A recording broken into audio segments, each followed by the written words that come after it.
more noise. Anybody that can jump in one of these cars and drive it, I got all the respect for in the world. Any drag race is hard to predict. I think the fans are going to get what they pay for. Also today, the International Drag Races from Pomona, California. Los Angeles County Fairgrounds in Pomona, California, site of the 22nd Annual International Drag Races. Drag racing is a unique spectator sport, where the spectator can step down from his bleacher seat and in a matter of moments be in a bazaar-like atmosphere where he can buy something for his car. Or take a stroll over to the pit area and watch a top fuel machine be taken apart and put back together in a matter of moments. Get an autograph from his favorite driver. And if he has a camera, take a picture of the leading lady speedster. Or shudder at the sight and sound of a tire screeching burnout. Hello, I'm Chris Economaki in the middle of this 250-acre parking lot turned sports arena this weekend. More than 600 cars and drivers have come here, seeking a share of the more than $454,000 in prize money. But we'll be concentrating on the three senior categories of the sport. Pro Stock, cars that look like the ones parked outside your house or apartment. Funny Car, a surrealistic plastic body that houses an all-out racing machine. And Top Fuel, the ultimate fire-breathing, tire-smoking racing cars. Working with us today will be an accomplished artist, writer, and racing driver. A man who has seen action at Daytona, Sebring, and Indianapolis, Sam Posey, who right now is out where it all happens on the Pomona drag strip. Well, Chris, it's still relatively quiet over on this side, where you can just see the start line behind me there. But where I am, I can almost feel the heartbeat of the crowd as they anticipate the beginning of the semifinal rounds for this, the first major drag racing meet of the year. You know, it isn't often that you can take an entire sport and distill it and find just one essence. But in drag racing, the essence is just one thing, and that is acceleration, pure and simple.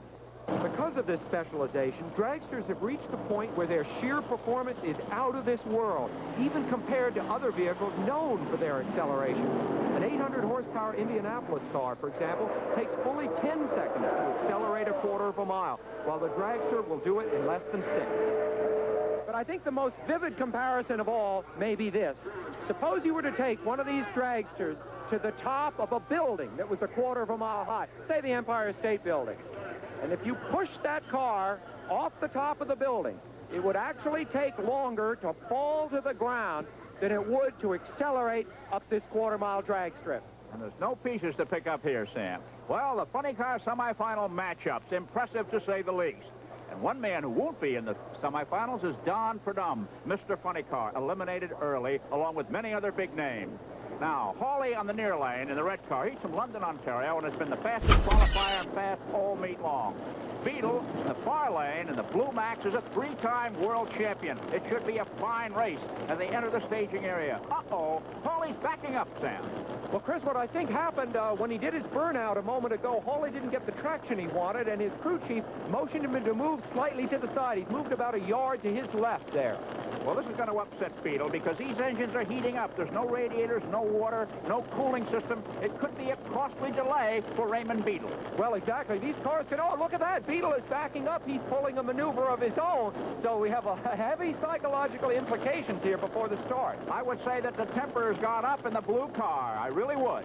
Waiting now for the light, Buster Couch, the flag band, to press the button, sending these two semifinalists on their way. Hawley on the near lane, Beadle on the far side. Down the strip, it's close, close, close. And at the end, it's Beadle at 5.975 seconds, 244.56 miles an hour. And Hawley was even quicker at 5.969, but he didn't get there first. And so the Blue Max goes to another final round.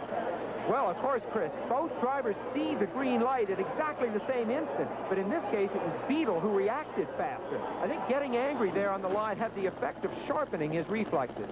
and milliseconds win and lose this kind of racing. Al Segrini, a proper Bostonian in the near lane for the second semifinal. His last victory, his only victory, came in '74. He goes against Doc Halladay of St. Paul, who's never won a national event, and the two cars come to the staging area.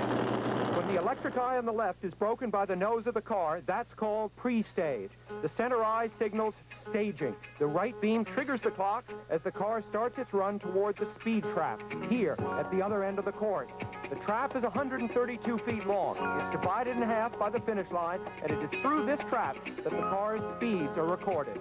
And those speeds sometimes are as high as 245 miles an hour. Okay, here we are on the line. Segrini in the near lane gets off fast, and Halladay has a bad start, and it's going to be Segrini with an easy win. And he stops the clock at 237.36 miles an hour, 6.217 seconds. And Al Segrini goes to a final for the first time since 1974. Is he a happy fellow from the state of Massachusetts?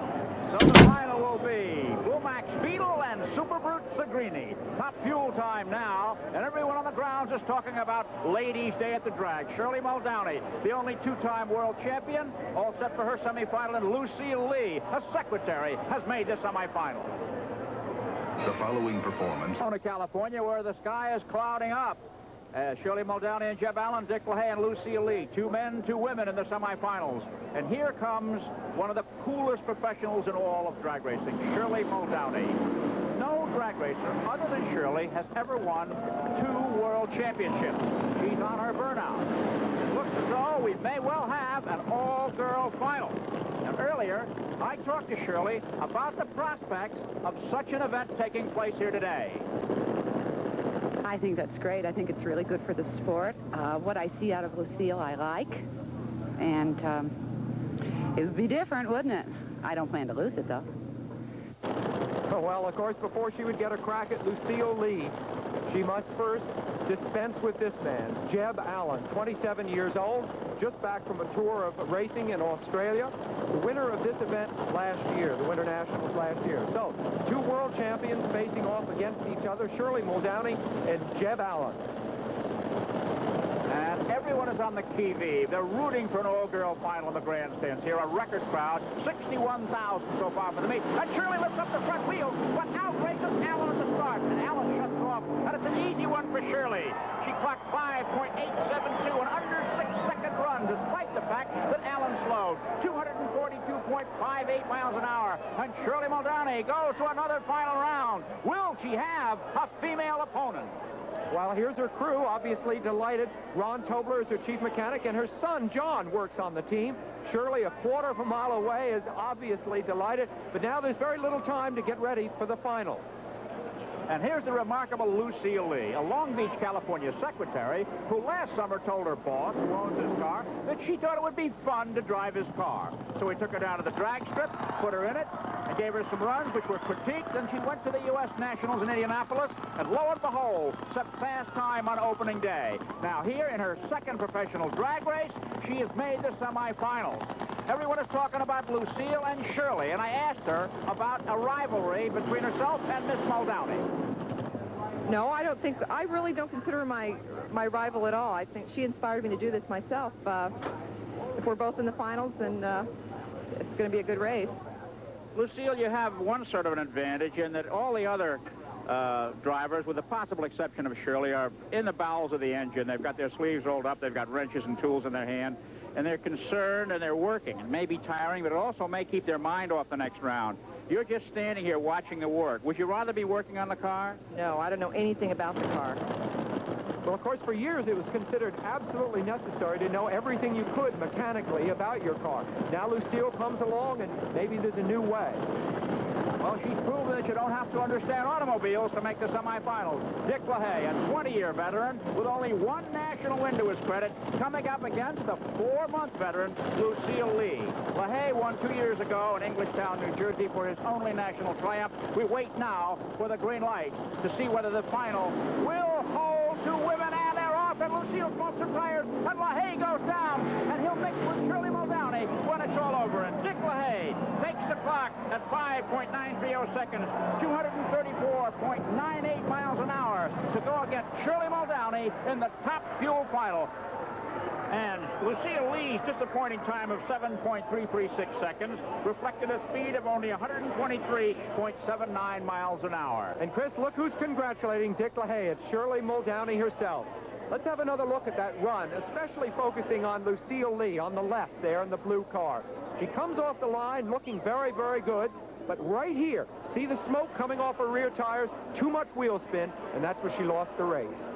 That's a no-no in any drag race. And here's Dick LaHaye, the Michigander, getting out of his car. He's looking forward to preparing the machine and going into the finals against Shirley Muldowney. We'll be back with more.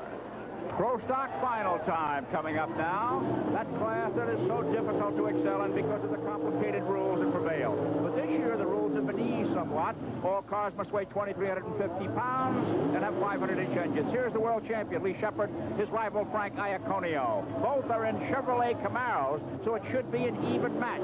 Shepard in the near lane, Iaconio in the far lane, as they come to the staging area, ready to go down the quarter-mile strip, shooting for $12,000. And they're about ready to go. And so they do. It's very close. With Iaconio starting to pull ahead. Tremendous horsepower. Puts Iaconio over the line. 7.835 seconds, 174.08 miles an hour. And the new rules have made Pro Stock an extremely fast category. Okay, let's go back now and take another look on that win by the Easterner. Partway down the strip, Iaconio's yellow car starts to surge ahead. Great horsepower, getting it all to the ground, and he wins by several car lengths, a wide margin in drag racing. And they gather up the parachute. Frank Iaconio prepares to get out of the car, thinking about that Italian dinner he'll have tonight. But in the pits is Sam Posey with Lucille Lee. Chris, the mood here is not as bleak as you might think. Disappointment, yes, but this team knows it's got a future. Lucille, it was a great day for you. What happened at the end? I think it just got a little loose out in the middle there. There was a hose off the... I think it was just too powerful. So it was a problem with the new engine that you just fitted before the run. There was oil all over the tires and everything, so evidently some oil just blew out and got me a little loose. He's learning about cars. It's funny car final time now, with Raymond Beadle in the famous Blue Max in the near lane, and challenger Al Segrini in his car in the far lane. Beadle, a three-time world champion and one of the biggest winners in funny car racing, is the heavy favorite in this competition now, waiting for the light to go green. They rev up their engines, watching the Christmas tree. There are the lights, and it's away, and Beadle and Segrini hit the throttle at the same moment. Flame belches the exhaust, and Segrini pulls ahead to beat Beadle by the better part of a car length. A remarkable upset for the Massachusetts rider, and his crew is extremely happy. His speed, 238.09 miles an hour, 6.262 seconds in beating the man from Dallas.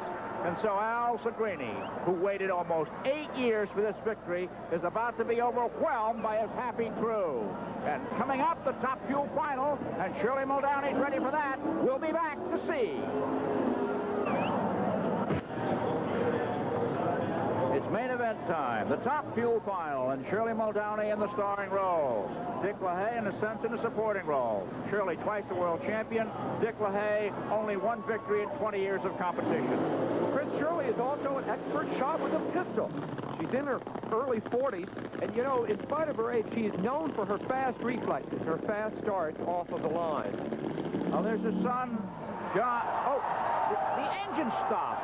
The car stalled. Oh, unbelievable. Oh, this puts her out of the race, Sam. The rules say that once an engine stalls after the burnout, it may not be restarted. Its rule is hardly ever implemented. It's a tough break for Shirley Muldowney, and here comes Dick LaHaye. And for him to win the top fuel final honor, all he has to do is lope down the strip. What an incredible development for her. As you said, Chris, this is something that almost never happens. We haven't seen it at any time during this meet. I don't know whether all those people pushing a car are aware that they're not allowed to restart it. Well, of course, when you're a racer, you always live in hope. You can't believe the thing could be over. Well, Dick LaHaye seems to be uncertain as to his role here. He's going to have to go down, but he doesn't know whether he should go now or what. It's really never happened, particularly in a final event such as this, as we're seeing here today, with so much money at stake. $16,000 to win the Winter National Top Fuel Race. And now Dick LaHaye is ready to go. He's waiting for the light to send him on his way, and he can just, in a sense, cruise down the strip.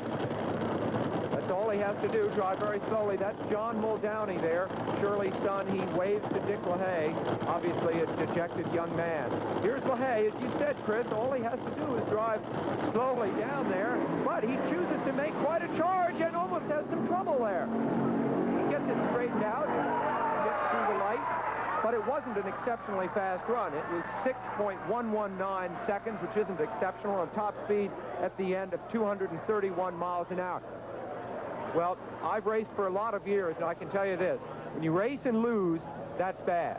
But when you don't even get to race, that's the worst thing that can happen to you. My feeling really goes out to Shirley there. Of course, by contrast, the weekend for Dick LaHaye has been exceptional. The 40-year-old Michiganer, his crew now going down to see him at the end of the line, has won himself $16,000. Here's Chris with Shirley. Well, Shirley, the favorite to win, and you never got off the line. Mechanical trouble, I know, but what kind? It just lost fire, and that sometimes happens with new cars. It could be something in the fuel tank, but Dick LaHaye was having the same problem all weekend long. They had to go out there and kind of prime it with gasoline, and John was there with the gas. I don't know what happened yet. In layman's language, the engine stalled, right? It did. It stalled. You don't look too disappointed. I'm very disappointed, but I'm happy for Dick because he's my hero. And it was a great race, and there's going to be another one next month.